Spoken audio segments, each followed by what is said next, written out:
Phone करके bank fraud करने वालों ने अब एक ऐसा नया तरीका निकाल लिया है जिससे अब देश का कोई भी शख्स, आम हो या खास, वीआईपी हो या वीवीआईपी, अब देश में किसी का भी बैंक अकाउंट सेफ नहीं है। फोन करके फ्रॉड करने वालों का गढ़ माना जाने वाला जामतारा अब पूरे देश को अपने डिजिटल फ्रॉड की आंधी में उड़ा देने को तैयार है।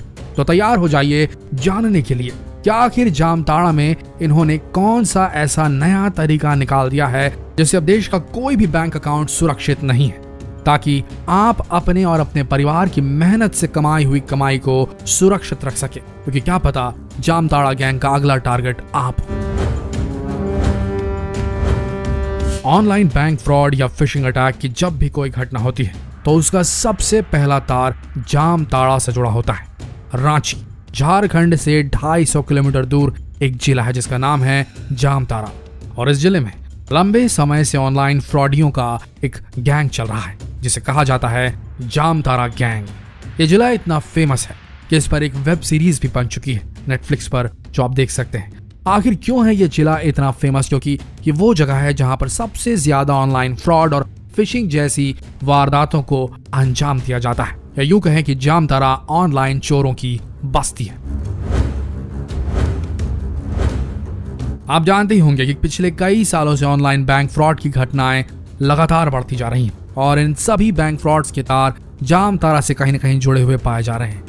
ये लोग लोगों को फोन करके डराते थे कि उनका बैंक अकाउंट या एटीएम कार्ड बंद होने वाला है, और डर के मारे भोले भाले लोग इन्हें अपना एटीएम नंबर और सारी जानकारियां बता दिया करते थे, और चुटकियों में ये ऑनलाइन डकैत लोगों का बैंक अकाउंट साफ कर दिया करते थे।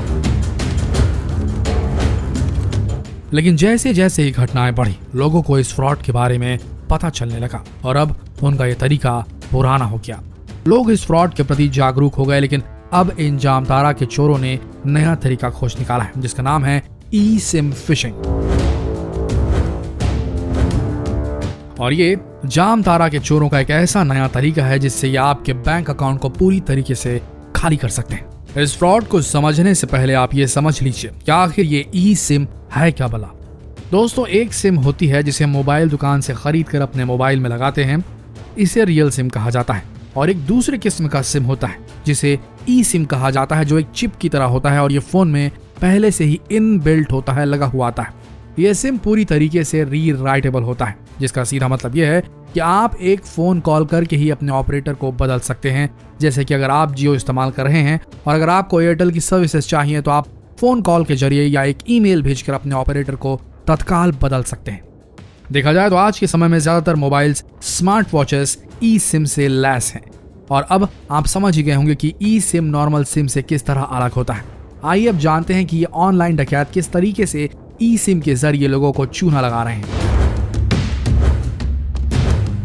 दोस्तों, इन साइबर क्रिमिनल्स का सबसे पहला टारगेट यही होता है कि वो किसी तरह से आपके मोबाइल नंबर को अपने पास ट्रांसफर कर ले, यानी कि सबसे पहले ये लोग आपका मोबाइल नंबर चुराते हैं।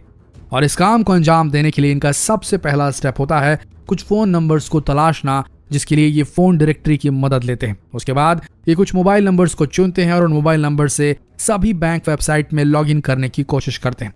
लॉगिन करने के वक्त अगर कोई भी मोबाइल नंबर ओटीपी मांगता है तो समझ लीजिए उन्हें उनका शिकार मिल गया। उसके बाद ये सबसे पहले अपने टारगेट को एक मैसेज भेजते हैं, और ये एक वार्निंग मैसेज होता है जिसमें लिखा होता है कि अब नॉर्मल सिम के बदले ई सिम अनिवार्य रूप से लगाया जा रहा है और इसके लिए उन्हें केवाईसी करवाने की जरूरत है, नहीं तो आपका नॉर्मल सिम कुछ ही दिनों में बंद हो जाएगा। मैसेज भेजने के कुछ मिनटों बाद ये जो चोर होते हैं ये कस्टमर केयर एग्जीक्यूटिव बनकर अपने टारगेट को फोन करते हैं और उनसे कस्टमर की बेसिक डिटेल्स ले लेते हैं। साथ ही कस्टमर से आग्रह करते हैं कि वो अपने नेटवर्क सर्विस प्रोवाइडर को एक ईमेल भेज दे जिसमें लिखा हो कि उन्हें ई सिम एक्टिवेट करवाना है।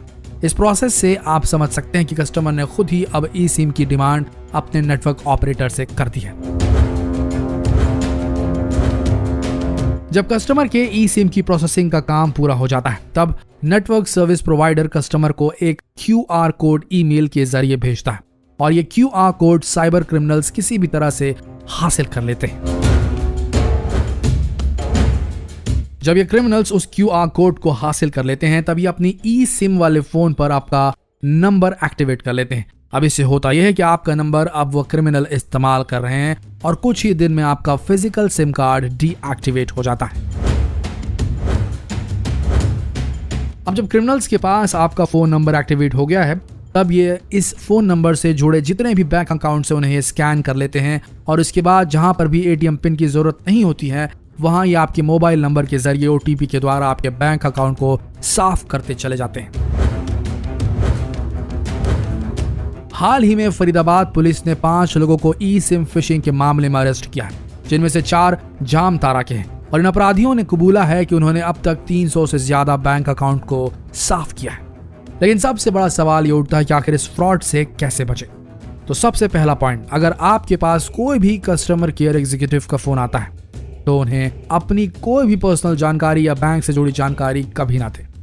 दूसरी सबसे अहम बात, अगर आपको मोबाइल नंबर या ईमेल चेंज करवाना हो तो आप स्वयं बैंक या मोबाइल स्टोर में जाकर इस काम को करवाएं और इस काम में किसी पर भी भरोसा ना करें। तीसरी सबसे अहम बात यह है कि अगर आपके पास कोई भी मैसेज आता है जिसमें कोई लिंक हो तो उस लिंक को कभी ना खोलें। तो दोस्तों, जितना हो सके इस वीडियो को शेयर करें और लोगों को इस नए किस्म के फ्रॉड से बचाने के लिए जागरूक करें। जितना हो सके इस वीडियो संदेश को शेयर करें फेसबुक, व्हाट्सएप, यूट्यूब पर, ताकि लोगों तक ये संदेश पहुंच सके। बने रहिए हमारे चैनल के साथ, मिलते हैं अगले वीडियो में। तब तक के लिए आप सबका इस वीडियो के अंत तक बने रहने के लिए दिल से धन्यवाद।